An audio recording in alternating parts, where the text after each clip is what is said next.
और बच्चे कैसे हो? बढ़िया हो एंड ऐश मौज कर रहे हो, दुनिया को हिला रहे हो, ठीक है। और आज मेरी जो वीडियोस बनने वाली है, वीडियो जो आ रही है आपके लिए बहुत ही फ़ायदेमंद है। क्लास 10 के बोर्ड्स एग्ज़ाम को लेके that is the carbon chapters में आज कवर करने वाला हूँ, ठीक है। एंड जितने भी हमारे बच्चे हैं, चाहे वो ऑनलाइन जुड़े हो या ऑफलाइन मेरे से क्लासेस ले रहे हैं, और बाकी इंडिया के जितने भी बच्चे हैं सबके लिए बेनिफिशियल होगी। एंड आई होप कि ये जो मैं चैप्टर्स कवर करूँगा इसमें मैं एक एक पॉइंट कवर करूँगा, क्योंकि ये चैप्टर बहुत ही क्रिटिकल चैप्टर्स है। इसमें आप स्कोरिंग अच्छा कर सकते हो, साथ में आपके जो बोर्ड के क्वेश्चंस होते हैं वो बहुत ही मतलब लो लेवल पे होते हैं। ऐसा नहीं है कि बहुत हाई लेवल पे, लेकिन वो टेक्निकल क्वेश्चंस होते हैं, मतलब लो लेवल बना के भी टेक्निकल बनाए जाते हैं कि सो डैट आप उस क्वेश्चन में फंसो, ठीक है। और ये कोई महारथी वाला चैप्टर्स है नहीं कि भाई नहीं होगा। मोस्ट ऑफ द बच्चे डर जाते हैं कार्बन नाम सुन के, ठीक है। यदि मैंने कैलकुलम के अकॉर्डिंग देखूँ तो जो 2021 में जो पेपर्स होनी है उसके अकॉर्डिंग देखा जाए तो इसका 30% सिलेबस को रिड्यूस किया गया है। Syllabus according to the board के पैटर्न के अकॉर्डिंग मैं बोल रहा हूँ बात। हम उसको कवर पहले नहीं करेंगे, क्योंकि जो जितना भी रिक्वायरमेंट है उसके लिए हम फोकस करेंगे, केवल रिक्वायरमेंट बेसिस पे। और एनसीईआरटी का एक एक वर्ड और एक एक लाइन का मीनिंग अभी मैं समझाने वाला हूँ, और उसका क्या अर्थ है, कहाँ तक हमारी जाती है ग्रुप्स, तो सारी चीज़ें के बारे में हम डिस्कशन करने वाले हैं, ठीक है। नाउ आपको पता ही है मेरा नाम अरुण सर, सब ये बोलते हैं। एज वर्ल्ड वाइड एजुकेशन है, आप सब्सक्राइब जरूर कर दो, क्योंकि नो डाउट वीडियो से लेट आई है, उसका कुछ कारण है। बेसिकली टाइम नहीं मिल पाता है मुझे, बहुत कम टाइम है, लिमिटेड टाइम होता है जिसमें मैं वीडियो रिकॉर्ड करता हूँ। बाकी के जितने भी टेक्निकल्स ग्रुप के बंदे हैं, बच्चे हैं, वो इसको फिर बहुत सारे प्रोसेसिंग में जाके ही काम करते हैं। खैर अभी जो हम फोकस करने वाले हैं that is the carbon chapters को कवर करने वाले हैं, ठीक है। नाउ हम start carbon and its compound. देखो कार्बन चैप्टर्स हम पढ़े क्यों, इसके पीछे रीजन क्या है, मतलब मेन कॉन्सेप्ट्स क्या है, उस पर हम चलते हैं। देखिए कार्बन इस अर्थ पे कोई भी चीज बना है, ठीक है। जैसे मैं कोई दूसरा ऑब्जेक्ट है, मुझे भी एक दिन जला दिया जाएगा तो लास्ट में आपको एस के फॉर्म में मिलेगा, वो एक कार्बन है। मतलब मोस्ट ऑफ द कंपाउंड्स इस अर्थ पे, मतलब कंपाउंड कहने का मतलब object, respect to broad term में आप कह सकते हो, वो क्या है, सिंपल एक कार्बन की कंपाउंड है, ठीक है। नो डाउट कार्बन की कंटेंट जो हमारे इन्वायरमेंट में वो कम है, आपको पता होना चाहिए, बहुत कम है, लेकिन उसका इफेक्ट बहुत ज़्यादा है, ठीक है।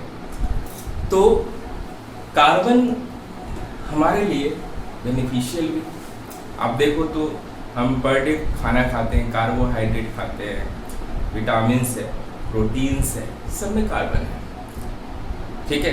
कार्बोहाइड्रेट ग्लूकोज खाते हैं, it is also carbohydrate, C6H12O6, इसमें भी क्या है, कार्बन।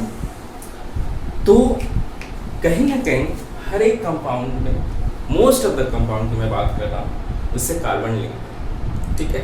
इसीलिए इस चैप्टर को रखा गया। और क्लास 9th में आपको इस चीज़ के बारे में थोड़ा भी आइडिया नहीं दिया था कि हम ये चीज़ पढ़ने वाले हैं। क्लास 9th में इस चैप्टर का नामो निशान नहीं होता। हाँ, इतना जरूर है कि कार्बन क्या होती है, इस सब चीज़ के बारे में बता दिया जाता है, ठीक है। अब इसके पहले बेस पॉइंट पे चलते हैं। यदि हमारे नेचर में देखा जाए तो नेचर में दो फॉर्म में कार्बन्स मिलते हैं, दो फॉर्म में। एक फॉर्म जो होता है अर्थ क्रेस्ट के फॉर्म में, अर्थ जो क्रेस्ट होता है, और दूसरा एटमॉस्फेयर, मतलब एटमॉस्फेयर में अवेलेबल होता है। जो अर्थ क्रस्ट में है परसेंटेज, वो हो सकता है कि आपके MCQ फॉर्म में क्वेश्चन आ जाए, बिल्कुल ध्यान दीजिएगा। अर्थ क्रस्ट में इसकी जो कंटेंट होती है 0.02%, किस फॉर्म में मिलेगा सर? कार्बोहाइड्रेट के फॉर्म में मिलेगा, मिनरल्स के फॉर्म में मिलेगा, बाकी के जो अदर कंपाउंड उसके फॉर्म में मिलेगा। लेकिन जो एटमॉस्फेयर में है उसके अंदर CO2 कार्बन डाइऑक्साइड, आपको पता है ना, हम इसको छोड़ते हैं, लेते क्या है? Oxygen gas. लेकिन दोनों जरूरी है, दोनों जरूरी है, क्योंकि to maintain the equilibrium carbon dioxide और ऑक्सीजन दोनों जरूरी है। नाउ इसकी जो परसेंटेज है वो है आपकी 0.03। देखो कितना कंटेंट कम है एटमॉस्फेयर में, और यही हम लोग को हिला के रख देता है। इसका थोड़ा भी परसेंटेज बढ़ेगा ना, हालत खराब करके रख देगा। ठीक है, मैं आपको बाद में बताऊंगा, जो लाइफ प्रोसेस वाली चैप्टर्स है उसमें इसका कंटेंट बढ़ेगा तो क्या होगा, क्योंकि रिस्पायरेशन में पढ़ना है टॉपिक्स। ठीक है, कार्बोक्सी हेमोग्लोबिन होगा कि कार्ब एमिनो हेमोग्लोबिन कैसे बनते हैं, बॉन्ड कैसे बनती है, सारा चीज़ मैं कर दूंगा कवर। ठीक है, अभी मेन जो पॉइंट है कार्बन डाइऑक्साइड कितना परसेंटेज होता है एटमॉस्फेयर में, ये आपकी CBSE का MCQ का क्वेश्चन बहुत अच्छे से बनेगा। ठीक है, और 0.02% इन द अर्थ क्रस्ट किस फॉर्म में? कार्बोहाइड्रेट, मिनरल्स, इस सारे फॉर्म में आपको अवेलेबल्स हो। ठीक है बच्चे, now come to the point. यहाँ के बाद कार्बन के बाद हम चलते हैं।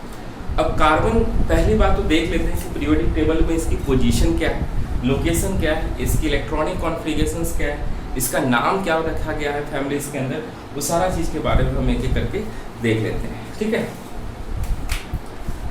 अब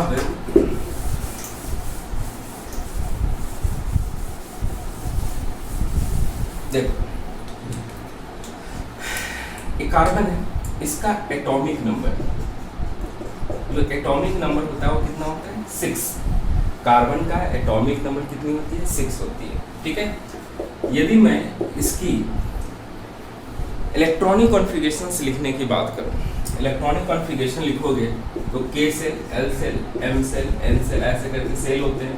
तो इसमें कितने जाएंगे इलेक्ट्रॉन्स? 2, और इसमें कितने जाएंगे? 4। ठीक है, मतलब you can easily access this point कि इसकी वैलेंसी कितनी होगी? Valency will be the 4। बाद में देखेंगे कि टेट्रा वैलेंसी होती है कि कैटायनेशन प्रॉपर्टी, सारी चीज़ हम बाद में देखेंगे। लेकिन अभी हम बेस पॉइंट पे पकड़ रहे हैं कि कार्बन जो है इसके पास एटॉमिक नंबर कितनी है, वैलेंसी कितनी है। ठीक है, बिल्कुल पॉइंट इस पे पकड़ना है। अब बात आती है कि इसके पास इलेक्ट्रॉन्स कितने होंगे, प्रोटॉन कितने होंगे। आपको एक चीज़ पता होगा कि इन क्लास 9th में हमने पढ़ा था कि सर कोई भी ऐसा एटम है यदि वो स्टेबल स्टेट में है तो number of electron is equal to number of क्या होता है? प्रोटॉन, और number of electron is equal to number of proton is equal to atomic number होता है, आपको पता होगा। तो so it has the 6 electron, या इसके पास 6 क्या है? प्रोटॉन। ये चीज़ याद रखना है क्योंकि अभी इसका रोल है, ऐसा नहीं कि नहीं है। 6 इलेक्ट्रॉन होते हैं और 6 क्या होते हैं? प्रोटॉन्स होते हैं, बिल्कुल याद रखिए। Now come to the point. इसके बाद हम क्या करने वाले हैं, इस कार्बन के कुछ बॉन्ड के रिगार्डिंग हम बात करने वाले हैं। ठीक है, कि बॉन्ड्स कैसे बनते हैं, इसके बॉन्ड का फॉर्मेशन कैसे होती है। देखो हमारे नेचर्स में जो बॉन्ड्स होती है, खासकर 3 बॉन्ड को नाम रखा गया है। आपके सिलेबस में एक बॉन्ड का नाम नहीं रखा गया, क्लास 11th में उस बॉन्ड को आपको पढ़ाया जाएगा। ठीक है, जो इन नेचर में बच्चे 3 बॉन्ड होते हैं। एक का नाम है आयोनिक बॉन्ड, दूसरे का नाम है that is the covalent bond, और तीसरे का नाम है कोऑर्डिनेट बॉन्ड। बहुत अच्छी चीज, तीनों 3 तरह के बॉन्ड्स अवेलेबल्स होते हैं हमारे नेचर्स में।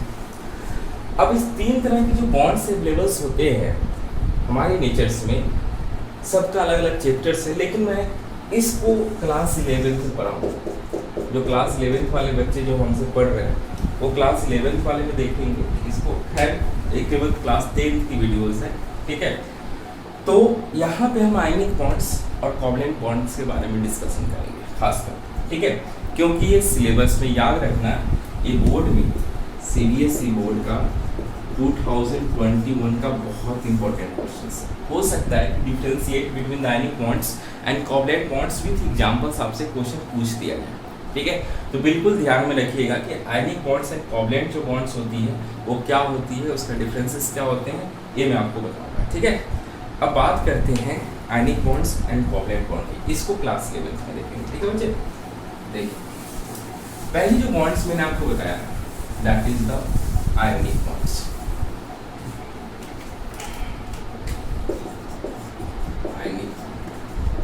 देखो नाम में ही आंसर छिपा हुआ है। अब ध्यान से देखोगे, जो आयनिक बॉन्ड्स होते हैं, आयनिक मतलब आयंस, मतलब उस बॉन्ड में आयंस का फॉर्मेशन होगा तभी जाके बॉन्ड बनेगा, वरना नहीं बनेगा। मतलब फॉर्मेशन ऑफ आयंस, आयंस बनेंगे। जब फॉर्मेशन ऑफ आयंस बनेंगे, कैसे बनेंगे? आफ्टर लूजिंग और गेनिंग ऑफ इलेक्ट्रॉन। ठीक है, इलेक्ट्रॉन्स के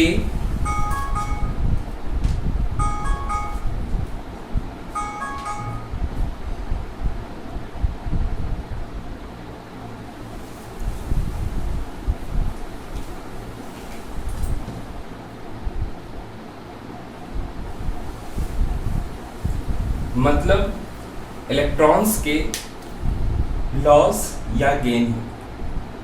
कोई एटम यदि अपने इलेक्ट्रॉन्स को लॉस कर रहा है, ठीक है, और गेन कर रहा है कोई भी एटम, तो क्या बन सकता है? आयंस बन सकते हैं, चार्ज बन जाए, चार्ज स्पीसीज बन जाए। अब जैसे ही चार्ज स्पीसीज बनेगा तो आपको भी पता है कि चाहे अपोजिट चार्ज होगा तो क्या होगा? अट्रैक्शंस होगी, तो इनके बीच में फोर्स डेवलप होगा। क्या होगा उसका मतलब? Force of attraction. और जैसे ही फोर्स ऑफ अट्रैक्शन डेवलप होगा दैट इज द फॉर्मेशन। और जो फोर्स होता है वो कौन सी फोर्स होता है? कभी कभी पेपर में पूछा जा सकता है एमसीक्यू के फॉर्म में कि वो होता है इलेक्ट्रोस्टैटिक फोर्स। देखो इलेक्ट्रो मतलब चार्ज, स्टैटिक मतलब जो रेस्ट पे, उनके बीच में जो फोर्स डेवलप हो रही है it is called electrostatic force. Class 12 में आप जब जाओगे तो पहला इलेक्ट्रोस्टैटिक चैप्टर पढ़ोगे, वहाँ पे मैं क्लास 12 वाले बच्चों को पढ़ाता हूँ। ठीक है, now come to the point. Electrostatic force develop होगा किसमें? आयनिक बॉन्ड्स में।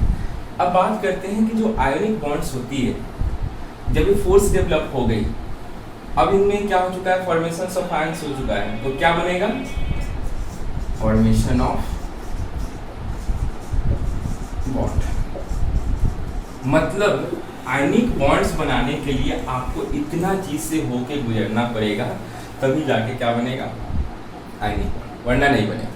अब मैं पूरा प्रोसेस समझाता हूँ कि ये बनता कैसे, ठीक है, क्योंकि नहीं जानोगे तो आप अच्छे से स्कोर नहीं कर सकते हो। ठीक है, ये सारे बच्चे प्लीज़ यदि आप लिखना चाहते हो तो लिख लो, पॉज करके लिख लेना। ठीक है,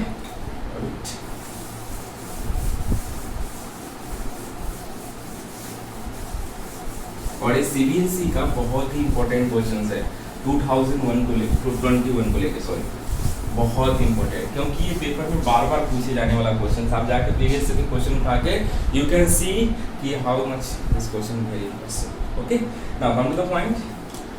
अब यहाँ पे आयनिक बॉन्ड बनता है कैसे, मैं दिखाता हूँ। लेट्स सपोज एग्जांपल एक कंपाउंड है NaCl, बहुत फेमस NaCl।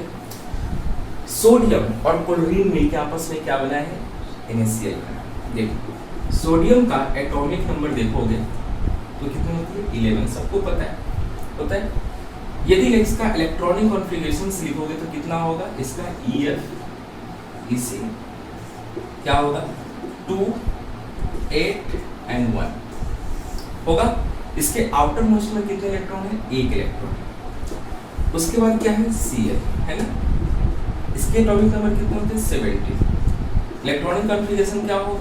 2 8 and 7। इसके आउटर मोस्ट में कितना है? 7। अब ये सोडियम कहना कि भाई ऐसा है ना, यदि मैं एक इलेक्ट्रॉन को लॉस कर देता हूँ ना तो मेरे पास इलेक्ट्रॉनिक कॉन्फ़िगरेशन बाहर में 8 वाला आ जाएगा, और 8 वाले को बोलते हैं नोबल गैस कॉन्फ़िगरेशन। और कोई भी एटम यदि नोबल गैस कॉन्फ़िगरेशन को अटेंड कर लेता है वो हाईली स्टेबल कंपाउंड होता है, हाईली स्टेबल एटम हो जाता है। ठीक है, तो this sodium will loss this electron and कोल्ड्रीन विल गेन दिस इलेक्ट्रॉन। जैसे ही इसने एक इलेक्ट्रॉन गेन करेगा, कोल्ड्रीन के पास कितने हो जाएंगे 8, तो इसके भी आउटर मोस्ट में 8 हो गए ना, और वो आर्गन के इलेक्ट्रॉनिक कॉन्फ़िगरेशन को गेन कर लिया। मतलब आर्गन क्या है, एक नोबल गैस है, और जैसे ही वो नोबल गैस को कॉन्फ़िगरेशन को अटेंड करेगा, स्टेबल भाई रिएक्ट में नहीं करने वाला, अब वो रिएक्टिव नहीं रहेगा क्योंकि उसने स्टेबिलिटी को मेंटेन कर लिया है। तो सोडियम विल क्या करेगा, एक इलेक्ट्रॉन को लॉस करेगा। अब देखो जो लॉस करता है भाई मेरा इलेक्ट्रॉन ले जा, तो उस पर याद रखना पॉजिटिव चार्ज होगा, यानी पॉजिटिव। अब क्लोरीन है Cl, इस इलेक्ट्रॉन को क्या करने वाला है, गेन करने वाला है, तो इस पे कौन सा चार्ज हो जाएगा, Cl निगेटिव। अब देखो ये दोनों आपस में क्या करेंगे, दोस्ती करेंगे कि भाई तुम मेरे पास आ जाओ, हम तुम्हारे बिना रह नहीं सकते हैं, ठीक है। तो सोडियम और क्लोरीन, और जैसे ही सोडियम क्लोरीन की दोस्ती हो जाएगी, बहुत ही स्ट्रॉन्ग बॉन्ड NaCl, पहले ऐसे में घूम रहा होगा सॉल्यूशन में, चाहे कोई एक मीडियम में घूम रहा होगा कि दोस्त मिल जाए, और जैसे ही पॉजिटिव को देखा भाई अब तो मौका है मार लेने का, ठीक है। तो सोडियम क्लोरीन और सोडियम क्लोरीन क्या करेंगे, आपस में एक बॉन्ड बना देंगे। क्या बना देंगे, बॉन्ड बना देंगे, और जैसे ये बॉन्ड बनाएंगे तो क्या बन जाएगा, NaCO। दोनों चार्ज को मेंटेन कर लिए। अब NaCl बोलेगा हम रिएक्ट नहीं करेंगे क्योंकि भैया मेरा भी अब इलेक्ट्रॉनिक कॉन्फ़िगरेशन कंप्लीट है और Cl का इलेक्ट्रॉनिक कॉन्फ़िगरेशन कंप्लीट है, क्यों करेंगे, लेकिन भैया ऐसे ही अच्छे लग रहे हैं। तो NaCl ये this is the ionic bonds.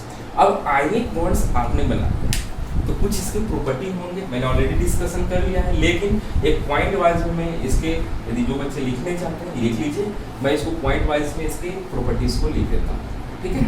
This is the English.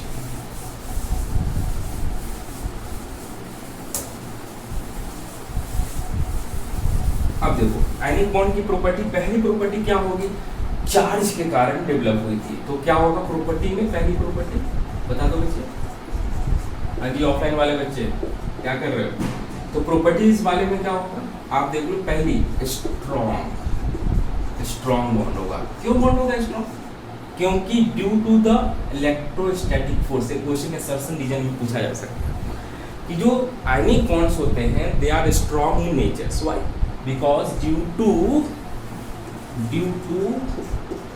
Strong electrostatic force. Electrostatic force ज़्यादा होता है भाई, कोई भी चीज़ समझते हो ना उसका रियल मीनिंग समझो, without real meaning you can not score well, ठीक है। तो जो स्ट्रॉन्ग बॉन्ड्स होती है क्यों होती है भाई, क्योंकि स्ट्रॉन्ग इलेक्ट्रोस्टैटिक फोर्स हो, और क्यों, चार्ज के कारण। दूसरी चीज, अब भैया चार्ज है ना, देखना चार्ज कभी भी घूमते रहता है, क्यों घूमता है भाई, जिसको जिस दिन सहारा मिल गया वहीं पे घूम के भाग लेगा।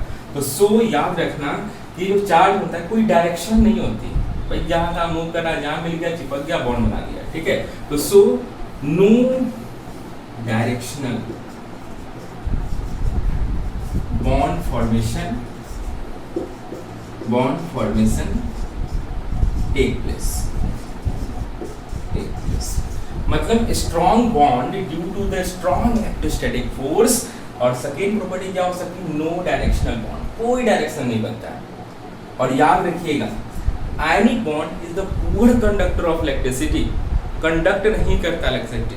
और ये स्ट्रॉन्ग होने के साथ याद रखना most of the ionic bonds are solid in natures. तो पहले थर्ड प्रॉपर्टी लिखेंगे solid in nature. Solid in nature होता है मतलब उसकी नेचर जो है वो सॉलिड है। और याद रखिएगा ये डज नॉट कंडक्ट इलेक्ट्रिसिटी, एक कंडक्ट नहीं करता है। NaCl को आप उठा के देख लो और इसमें इलेक्ट्रिसिटी सप्लाई कर दो, क्या ये कंडक्ट करेगी इलेक्ट्रिसिटी? ना जी ना, नहीं करेगी। क्यों नहीं करेगी? क्योंकि फ्री आयंस नहीं होते हैं, उसने ऑलरेडी बॉन्ड बना लिया, तो आयंस है ही नहीं। जब आयंस ही नहीं है तो क्या करेगा? Automatic they will not conduct electricity. So no, it does not conduct electricity, but the condition is there, एक conditions है। वो conditions क्या है? in the molten form it can conduct electricity। तो आप अगली प्रॉपर्टी क्या लिख सकते हैं? In the molted form it can conduct electricity. मैं मिटा रहा हूं इसको।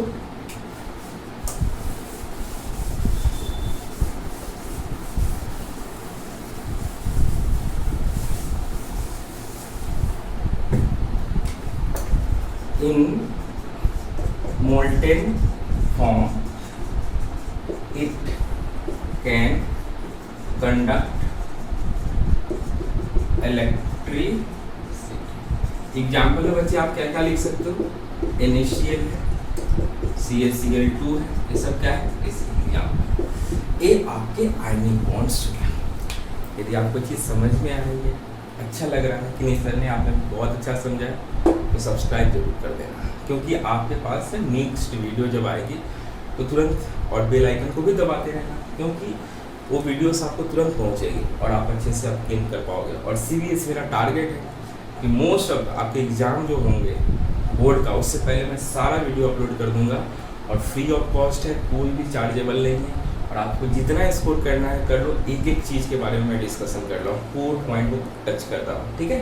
आप इस चीज़ पॉइंट को कवर करेंगे, ठीक है?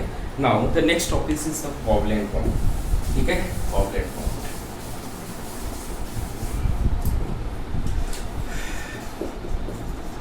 Covalent bond. देखो, उस समय कोई भी एटम आयनिक बॉन्ड में, मैं बात कर रहा हूँ, देख रहे थे कि अपनी कोई एटम क्या कर रही थी? इलेक्ट्रॉन्स को लॉस कर रही थी, गेन कर रही थी, और अटेन कर रही थी इलेक्ट्रॉनिक कॉन्फिगरेशंस को। किसके? नोबल गैस के पास। सेम चीज यहाँ नहीं होती है। सबका मुद्दा एक है कि नोबल गैस इलेक्ट्रॉनिक कॉन्फिगरेशन को मेंटेन करना, मतलब उसको लेके करना, लेकिन सबका तरीका अलग है। कोई आयनिक के बॉन्ड के साथ बना रहा है, कोई कोवलेंट के साथ जा रहा है, कोई कोऑर्डिनेट के साथ जा रहा है, तरीका अलग है, मकसद एक है, क्योंकि they have to maintain the noble gas electronic configurations बच्चे, ठीक है? Now come to the point. यहाँ पे एक चीज निकल के आएंगी कि कोवलेंट बॉन्ड होती है, ठीक है? अब यहाँ पे कोवलेंट बॉन्ड्स के रिगार्डिंग हम बात करें कि जो कोवलेंट बॉन्ड्स होती है, कि कोवलेंट बॉन्ड को कैसे कंसीडर किया जाए, कोवलेंट बॉन्ड्स हमारे लिए क्या है, नेचर्स में इसका यूज क्या है, उसको देखते हैं, ठीक है? देखो, जो कोवलेंट बॉन्ड्स बनती है by the sharing of electrons. इसका सिंपल सा मैटर होता है by the sharing of electron, क्योंकि उसने लॉस किया था, गेन किया था आयनिक ने, तो बॉन्ड बना लिया था। इसके पास एक ऑप्शन है by the sharing of electrons. अब कोवलेंट बॉन्ड शेयरिंग से बनता है, वो बनता है कैसे, वो मैं समझाता हूँ, ठीक है?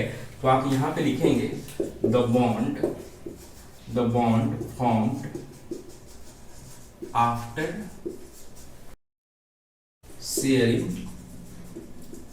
Sharing of electron.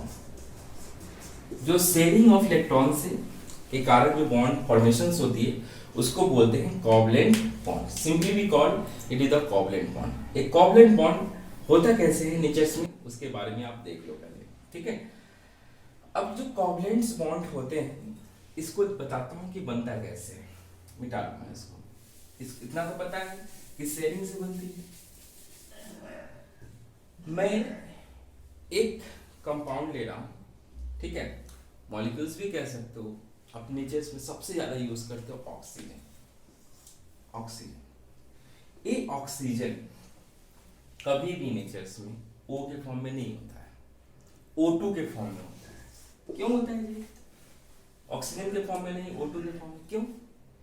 क्योंकि इसके जो इलेक्ट्रॉनिक कॉन्फिगरेशन जब आप लिखोगे, आपको भी पता है इसके एटॉमिक नंबर कितने होते हैं। You know that this is the 8 होते हैं। इलेक्ट्रॉनिक कॉन्फिगरेशन लिखोगे 2 और 6। क्या इसके आउटर मोस्ट में 8 है? नहीं है। जब आउटर मोस्ट में 8 नहीं है सर, ये नोबल गैस कॉन्फिगरेशन को मेंटेन नहीं कर रखा है, इसलिए क्या होगा, रिएक्टिव होगा। और जब रिएक्टिव होगा तो कहीं ना कहीं अपना ही क्या करेगा, घूम घूम के बॉन्ड बनाने की कोशिश करेगा, क्योंकि हाईली रिएक्टिव है। इसको निसेंट बाद में आप पढ़ोगे, निसेंट वगैरह बोलते हैं। तो जब ये हाईली रिएक्टिव है तो ये बॉन्ड क्या करेगा, बनाएगा ही बनाएगा। तो बॉन्ड कैसे बनाएगा, क्योंकि इसको 2 इलेक्ट्रॉन चाहिए। जो इसको 2 इलेक्ट्रॉन दे देगा, पक्का उसके साथ बॉन्ड बनाएगा, जो 2 देने वाला होगा, ठीक है? तो अब मैं O2 की बात करने वाला हूँ। कैसे बनते हैं ये कोवलेंट बॉन्ड, कैसे बने, उसके बारे में हम डिस्कशन करते हैं, ठीक है? तो इसका रीजन क्या हुआ कि इसके आउटर मोस्ट में 6 इलेक्ट्रॉन है, नोबल गैस इलेक्ट्रॉनिक कॉन्फ़िगरेशन को मेंटेन नहीं कर रखा है, जिसके कारण दे आर हाईली रिएक्टिव और नेचर में एग्जिस्ट नहीं कर सकता है। ठीक है, अब बात करते हैं O2 कैसे बना। देखो ये ऑक्सीजन है, ठीक है, एथानिसेंट कितना था इलेक्ट्रॉन, एटॉमिक इलेक्ट्रॉनिक कॉन्फ़िगरेशन 2 और 6 था ना। दूसरा क्या है, इसका भी क्या होगा 2 और 6। अब इसको 2 इलेक्ट्रॉन चाहिए, इसको भी 2 इलेक्ट्रॉन चाहिए। आप इसके डॉट स्ट्रक्चर डॉट 1 2 3 4 5 6, ठीक है। इसके पास भी आप देखो तो कितने होंगे, 6 इलेक्ट्रॉन होंगे, 1 2 3 4 5 और 6 इलेक्ट्रॉन्स हैं। अब ये जो 6 इलेक्ट्रॉन्स इसके पास भी और 6 इलेक्ट्रॉन इसके पास भी है, कहे कि ऐसा करना यार, तू मेरा 2 इलेक्ट्रॉन शेयर कर ले और तू मेरा 2 इलेक्ट्रॉन शेयर कर ले। और जैसे ही शेयर कर लेंगे ना, कहें कि भाई मेरा भी 8 हो चुका है और आपका भी 8। लेकिन ध्यान में रहे, परमानेंटली कोई नहीं देगा। मतलब ये ऑक्सीजन, मतलब इसका नाम ले लो 1 और इसका नाम ले 2, ठीक है। तो 1 वाला कह रहे हैं कि हम तुम्हें परमानेंटली नहीं देंगे 2 को, हम तुम्हारे साथ शेयर में रहेंगे। 2 कंपनी मालिक होते हैं तो आपस में क्या करते हैं, शेयर करके कंपनी चला रहे होते हैं, सेम चीज। लेकिन वो परमानेंटली नहीं जुड़े होते हैं, क्योंकि परमानेंटली जुड़ गए तो किसी एक के नाम पे कंपनी हो जाएगी ना। वही चीज है कि 1 और 2 है, तो ये बोलेगा हम तुम्हारे साथ शेयर तो करेंगे लेकिन परमानेंटली शेयर नहीं करेंगे, मौका आएगा तो टूट जाएंगे। यदि ऐसा नहीं होता तो जो गैस का डिप्लीशन कैसे होता है, सिंपल सी लॉजिक है, ठीक है। तो वो भी टूटते टूटते ही टूटता है। तो अब बात करते हैं कि जो ऑक्सीजन गैस है यहाँ पे क्या करेंगे, आपस में शेयरिंग करेंगे। और शेयरिंग कैसे करेंगे, बोले कि ठीक है अब मेरे पास 6 है ना, तुम्हारे साथ मैं एक शेयर कर लेता हूँ। देखो शेयर हो गया तुम लोग में। अब इसके पास भी 7 है, इसको भी काउंट करो, 2 4 5 6, और इसने एक के साथ इसके साथ भी शेयर किया, मतलब दोनों ने एक एक शेयर किए लिया, तो अभी 7 7 दोनों को हो गए। फिर एक और शेयर कर लेंगे तो कितने हो जाएंगे, 8 8 दोनों को। मतलब इसके पास भी अब काउंट में देखो तो कितने हो गए, 8 हो गए ना। 1 2 3 4 5 6 7 और 8 हो गए। 1 2 3 4 5 6 7 और 8 इसके भी हो गए। अब बीच में कौन सा दिखा, this is called the covalent bond. इसको हम क्या बोलते हैं, covalent bond, simply we called covalent. अब हम बाद में बताएंगे कि ये डबल बॉन्ड को क्या बोलते हैं, सिंगल बॉन्ड को क्या बोलते हैं, ये सारा चीज बाद की बात है। पहले इतना डालो, एक कोवैलेंट बॉन्ड है। तुमने देखा, आप लोग देख रहे हो कि जो बॉन्ड बन रही है, ये बॉन्ड बहुत ही मतलब अलग तरीके से बन रही है। क्यों, एक पार्टिकुलर डायरेक्शन में। तो जो कोवैलेंट बॉन्ड्स होते हैं वो एक पार्टिकुलर डायरेक्शंस में बनते हैं, वो मैं प्रॉपर्टी में डिस्कशन करूंगा। ये बना कैसे मैंने आपको समझाया। अब मैं एक और एग्जांपल लेने वाला हूं मीथेन का, ठीक है, मीथेन का। अभी जो ये कंपाउंड देख रहे हैं उसको क्या बोलेंगे, मीथेन वाले को क्या बोलेंगे, उसके बारे में भी हम डिस्कशन करेंगे। पहले आप इसको देखिए, ठीक है। चलिए अगली चीज है, एक कोवैलेंट बॉन्ड के साथ आपके पास आती है सिंपली जो मैं दूसरा कंपाउंड लेने वाला हूं मीथेन का, ठीक है, CH4, इसको मीथेन बोलते हैं, ठीक है, इसको हम मीथेन बोलते हैं। मीथेन CH4 कार्बन, ये जो कार्बन है आप ध्यान से देखोगे तो जो कार्बन है इसके पास आउटर मोस्ट में कितने इलेक्ट्रॉन होते हैं, आपको भी पता है 6 इलेक्ट्रॉन्स होते हैं। अभी मैंने डिस्कशन किए थे, नहीं 6 इसका एटॉमिक नंबर होता है। बस इसके आउटर मोस्ट में 4 वैलेंस इलेक्ट्रॉन होते हैं, ठीक है। तो 1 2 3 4 5 6, नहीं इसको 2 मिटा दो, ठीक है, 4 होगा। अब ये हाइड्रोजन है, 1 हाइड्रोजन 2 हाइड्रोजन 3 हाइड्रोजन और 4 हाइड्रोजन हो गए। हाइड्रोजन का इलेक्ट्रॉनिक कॉन्फ़िगरेशन आप देखोगे तो इसके आउटर मोस्ट में कितने होते हैं, केवल 1 इलेक्ट्रॉन, एटॉमिक नंबर भी 1, इलेक्ट्रॉनिक कॉन्फ़िगरेशन के आउटर मोस्ट में देखा जाए तो इसके केवल कितने होते हैं, 1 इलेक्ट्रॉन्स होते हैं। ये लिया 1 2 सबकी एक बना दिया। अब देखो कार्बन को टोटल कितने करने हैं, 8। कार्बन को कितने करने हैं, टोटल 8 करने हैं। तो 8 करने के लिए पहले एक हाइड्रोजन के साथ ये दोस्ती करेगा, लो बेटा दोस्ती कर लो मेरे साथ, दूसरा इसके साथ दोस्ती कर लेगा, तीसरा इसके साथ दोस्ती कर लेगा, चौथा इसके साथ दोस्ती कर लेगा। डायरेक्शन पे मत जाना, डायरेक्शन अभी सेफ नहीं बता रहा हूँ। बहुत सारे कहेंगे सर आपने ऐसे डायरेक्शन बना दिया सेफ, मैं केवल समझा रहा हूँ कि ये बॉन्ड शेयरिंग कैसे होती है। अब आप काउंट करो, इसके पास ऑलरेडी 4 इलेक्ट्रॉन्स थे ना, 1 2 3 4, 4 के साथ शेयर कर लिया ना, तो टोटल कितने हो गए? 8 हो गए। हाइड्रोजन के 2 हो जाएंगे तो किस हीलियम की इलेक्ट्रॉनिक कॉन्फ़िगरेशन के पास चले जाएंगे? ये हो गए। तो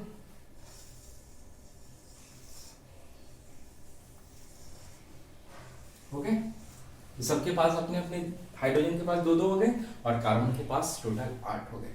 इसको बोलते हैं that is called the covalent bonds. अब single covalent bond, double covalent bond, उसकी बात करनी है, पहले इतना समझो। अब ये जो कोवलेंट बॉन्ड बना, याद रखना कोवलेंट बॉन्ड्स बेसिकली देखा जाता है 2 फॉर्म में बनते हैं। एनसीईआरटी बहुत अच्छी क्लियरिटी चीज़ों के साथ लिखती है। इस चीज़ को कैसे लिखती है मैं आपको समझाता हूँ। पहले आप इसको ड्रॉ करना चाहते हैं, यू कैन ड्रॉ इट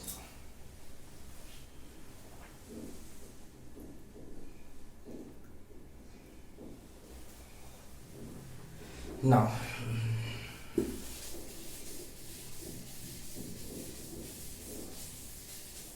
देखो अब प्रॉपर्टी, अभी मैंने 2 कंपाउंड का एग्जांपल लिया था, O2 का एंड CH4 का।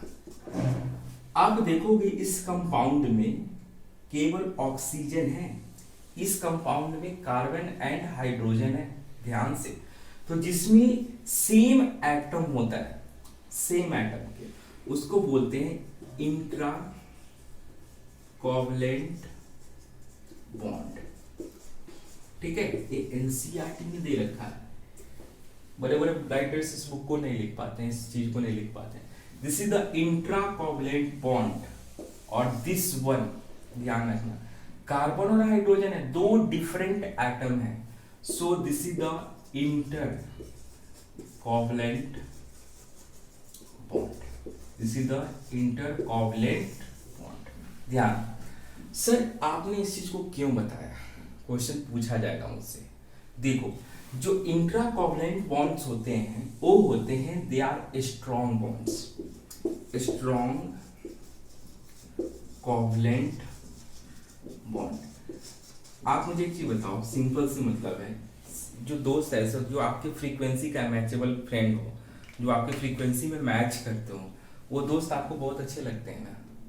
और कुछ ऐसे दोस्त हैं लेकिन अलग अलग वाले हैं, मतलब उनके साथ तो मतलब केवल हाय हेलो चलता है, तो वो मजबूत नहीं रहते, जब मन किया झगड़ लिया, कुछ कर लिया चल लिया। लेकिन ये दोस्त बहुत स्ट्रांग होते हैं, कहेंगे नहीं भाई हम कोई बात नहीं, थोड़ा लड़ लो झगड़ लो काम चल जाएगा। ठीक है, तो इंटर कोवलेंट बॉन्ड्स जो होते हैं ना वो वीक होते हैं, वीक कोवलेंट बॉन्ड। ठीक है, वीक कोवलेंट बॉन्ड। ध्यान से, ये आपको एनसीईआरटी में बहुत ही क्लियरिटी के साथ लिखा गया था, इसलिए मैंने आपको चीज समझाया है। ठीक है ना, मैं इसको मिटाता हूं। अब मैं प्रॉपर्टी ऑफ कोवलेंट बॉन्ड की बात करने वाला हूं। Property of covalent bond, property of covalent bond एक होती क्या है, पहली प्रॉपर्टी। अभी आपने देखा ये जो बॉन्ड बनती है after the sharing of electrons. ठीक है, तो bond formation after sharing of electron के शेयरिंग के कारण ये बॉन्ड का फॉर्मेशन होता है। सेकेंड वन, याद रखिएगा ये जो बॉन्ड होता है वहां पे इलेक्ट्रोस्टैटिक फोर्स ऑफ अट्रैक्शन था, यहाँ पे ऐसा कुछ भी नहीं है। इसीलिए जो कोवलेंट बॉन्ड होता है वो वीक बॉन्ड होता है with respect to the ionic bonds. ठीक है, तो लिखिएगा weaker than ionic bond, weaker than ionic bond. अगली चीज, ये पुअर कंडक्टर ऑफ इलेक्ट्रिसिटी है, ध्यान में रहे,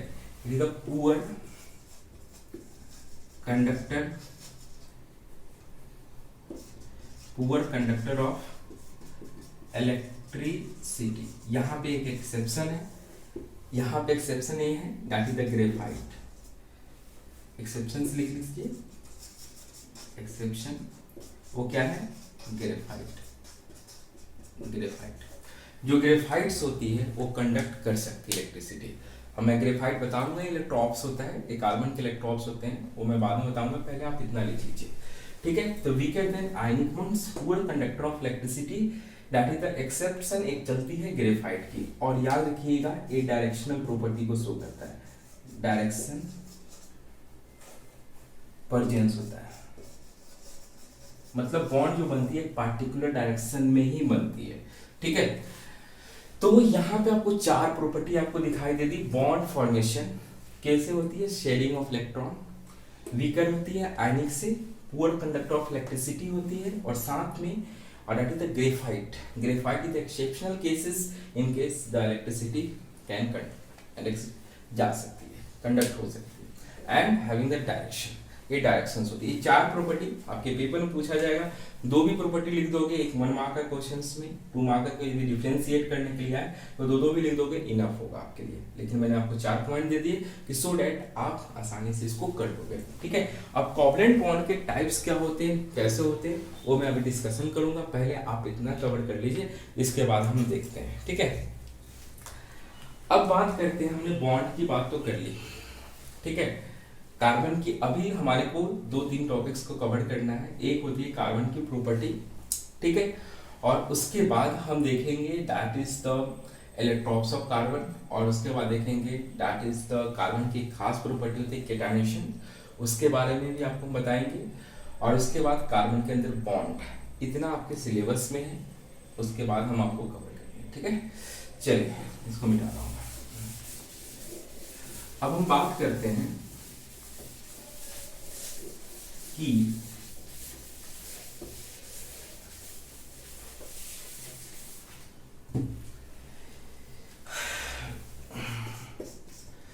इलेक्ट्रॉन्स ऑफ कार्बन, ध्यान देना।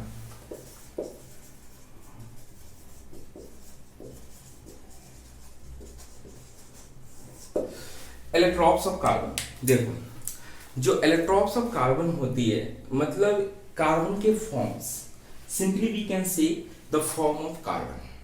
क्या है, फॉर्म ऑफ कार्बन। तो कार्बन की कितने तरह के फॉर्म हो सकते हैं उसकी बात करेंगे। कार्बन को इन जनरल देखा गया हमारे नेचर में 3 फॉर्म में एग्जिस्ट करता है। कितने फॉर्म में एग्जिस्ट करता है, 3 फॉर्म में। एक पहला जो फॉर्म होता है वो होता है डायमंड,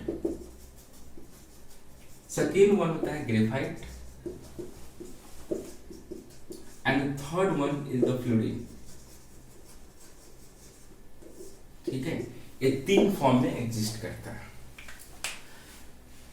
इसके 3 इलेक्ट्रॉन्स है कार्बन के, डायमंड, ग्रेफाइट और फ्लोरीन। मैं ज्यादा इसके मोर डिटेल्स में नहीं जाऊंगा, जो बेसिक चीज जो एनसीईआरटी लिख रखी है उसकी मैं डिस्कशन करने वाला हूं, क्योंकि एनसीईआरटी इतना है, इनफ है 100 आउट ऑफ 100 लाने के लिए, ठीक है।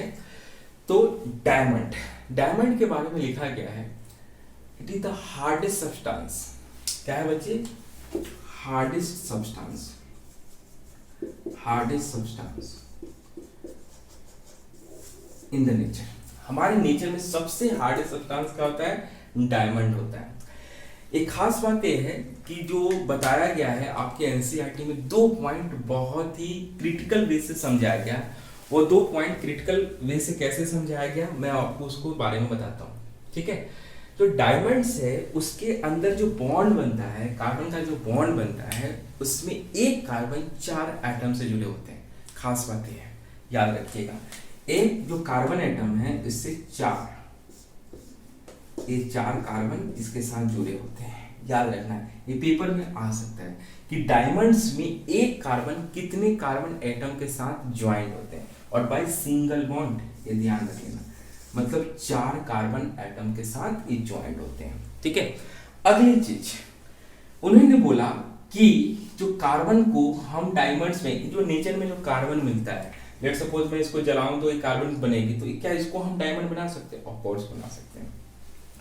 उसको बनाने के लिए आपको याद रखना पड़ेगा, and they are doing at high temperature and high pressure. NCERT का एक बहुत क्रिटिकल क्वेश्चन है।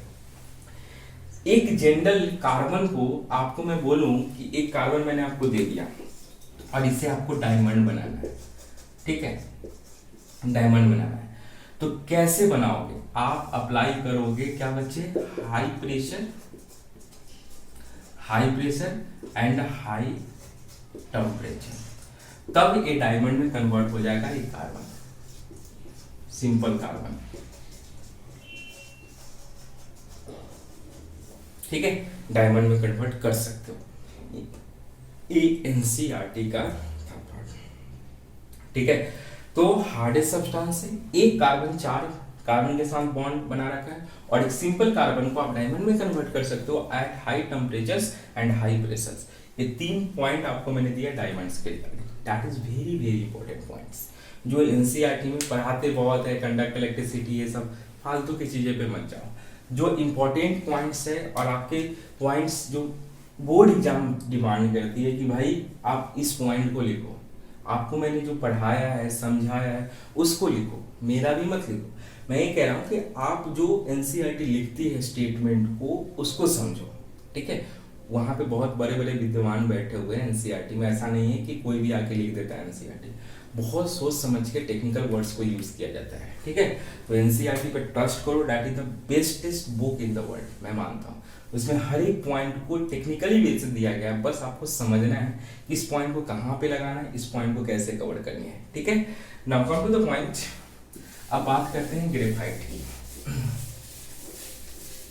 ग्रेफाइट, अब यहाँ पे ग्रेफाइट जो है, ग्रेफाइट याद रखिएगा यही एक फॉर्म है जो कि कंडक्ट कर सकती है। पहली चीज तो याद रखिएगा, कंडक्ट इलेक्ट्रिसिटी, इलेक्ट्रिसिटी ये कंडक्ट कर सकती है। क्यों करती है उसके बारे में भी आपको बताता हूं। देखो वहां पे 4 कार्बन बॉन्ड बना रहे थे, यहां पे केवल 3 कार्बन,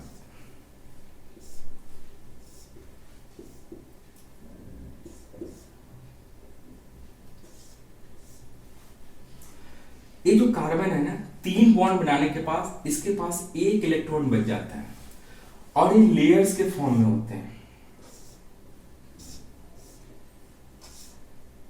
ये लेयर्स के फॉर्म में होते हैं। तो इसके भी इलेक्ट्रॉन, तो जो 2 लेयर्स होते हैं ना, इनके बीच में एक इलेक्ट्रॉन्स होता है जिसके कारण क्या कर सकते हैं, they can sleep over each other. तो इसमें याद रखना 3 कार्बन के कारण बॉन्ड बनती है। एक कार्बन से 3 कार्बन अटैच होते हैं, वहां पे एक कार्बन से 4 कार्बन अटैच थे, इसीलिए वो कंडक्ट कर ही नहीं सकती इलेक्ट्रिसिटी डायमंड। यहाँ पे 1 इलेक्ट्रॉन्स क्या है, अवेलेबल है, जिसके कारण क्या हो रही है, कंडक्ट कर सकती है। तो ग्रेफाइट कैन कंडक्ट इलेक्ट्रिसिटी। क्यों कर सकती है, क्योंकि इसमें जो बॉन्ड बनती है वो 3 कार्बन, एक कार्बन 3 कार्बन के साथ अटैच होता है और एक कार्बन जो है, एक इलेक्ट्रॉन सॉरी, जो एक इलेक्ट्रॉन्स होते हैं वो क्या होते हैं, फ्रीली अवेलेबल्स होते हैं 2 लेयर के बीच में। और जब वो 2 लेयर के बीच में अवेलेबल होंगे तो इजीली क्या कर सकते हैं, conduct electricity. That is a very very important point, ठीक है।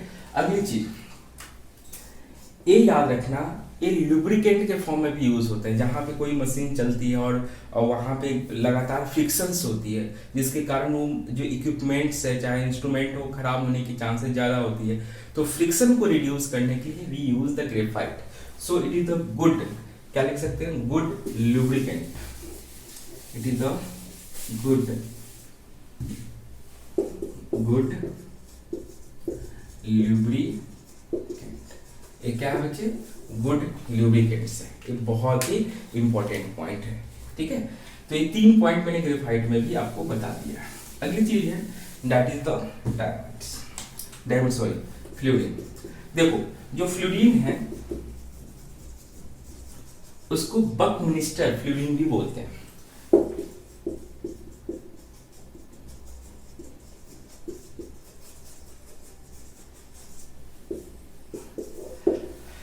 बकमिनिस्टर फ्लूरीन ये क्यों बोलते हैं, पहले आपको मैं इस चीज के बारे में थोड़ा सा डिस्क्रिप्शन वे में समझा देता हूँ। याद रखिएगा कि जो पहली बार जो आर्टिफिशियल जो in general you can say जो नेचर्स में देखा जा रहा था, लोग बना रहे थे, एक साइंटिस्ट थे जिनका नाम था फ्लूरीन। एक फ्लूरीन साइंटिस्ट के नाम पे पड़ा हुआ है, सेलेक्ट्रॉप का नाम, ठीक है। तो जो फ्लूरीन अपने लैब में काम कर रहे थे तो उन्होंने देखा कि एक कार्बन की कंपाउंड है, उसमें से जो खास एक कंपाउंड निकली वो उसका नाम C60 था। मतलब एक कार्बन जो था वो C60 का एक बॉल लाइक स्ट्रक्चर बना रहा था, मतलब वो एक वाटरमेलन टाइप स्ट्रक्चर। खैर वो हाई लेवल पे आपको मिलेगा। तो बकमिनिस्टर फ्लूरीन्स जो होती है वो खास के purest form of the carbon होती है। एक बहुत इंपॉर्टेंट पॉइंट है, this is the purest form of carbon, ठीक है। और याद रखिएगा ये जो फ्लोरीन है, खासकर जो फ्लोरीन है वो क्या है, सिंपली इट इज साइंटिस्ट के नाम पे रखा गया। बस लोग कहते नहीं फ्लोरीन फ्लोरीन ऐसा है, ये साइंटिस्ट थे, यूएस के साइंटिस्ट थे, अमेरिका के साइंटिस्ट थे, जिन्होंने बेसिकली उनके नाम पे, जो उनके साइटेशन के नाम पे, उनके बिहाफ पे इस एलेक्ट्रॉप्स को नाम रखा गया। उस समय जब ये डिस्कवरी कर रहे थे तो उस समय एक कंपाउंड मिली थी, उस कंपाउंड का नाम था C60। अब ये मत लर्न कर लेना कि केवल जो फ्लूरिन्स होते हैं केवल C60 के फॉर्म में, और भी फॉर्म में हो सकती है। इसके अंदर जो बॉन्ड बनती है वो हेक्सागोनल फॉर्म में भी और साइक्लिक फॉर्म में भी बनती है। It has two types of bond, एक होती है hexagonal and cyclic form. Cyclic form में क्या होती है बच्चे, बॉन्ड बनती है। खैर आपके पेपर में पूछा जाए तो याद रखिएगा, बहुत सारे एसएससी के भी पेपर में मैंने देखा है कि एसएससी में पूछ देते हैं क्योंकि जो फ्लोरीन है वो किस साइंटिस्ट ने कौन सी कंट्री में डिस्कवर किया गया था, तो लोग कंफ्यूज हो जाते हैं। रसिया और यूएस यूएस में डिस्कवर किया गया था। दूसरी चीज है, it is the purest form of the carbon, carbon का सबसे प्योरेस्ट फॉर्म है। और C60 that is the hexagonal form और साइक्लिक फॉर्म की इसके अंदर क्या होती है, बॉन्ड्स होती है। प्लीज आपको राइट डाउन करनी है, आप राइट डाउन कर सकते हो, ठीक है। नाउ इसको मैं मिटा रहा हूं।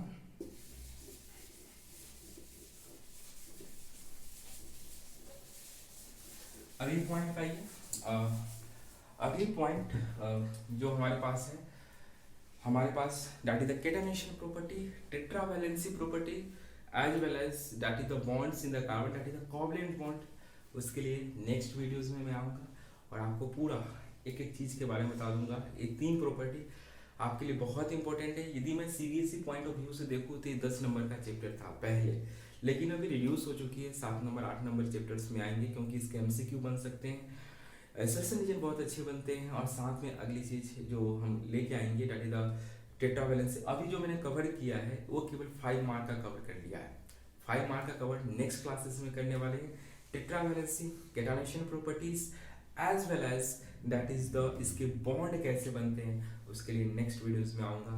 मतलब जो नेक्स्ट वीडियोस आएगी उसमें पूरा चीज़ कवर करने वाला हूँ। और आपको भी पता है, खूब दबा के सब्सक्राइब कर दो एंड लाइक को दबा दो सो दैट कि नेक्स्ट वीडियो आपके साथ लेके आए। Thank you.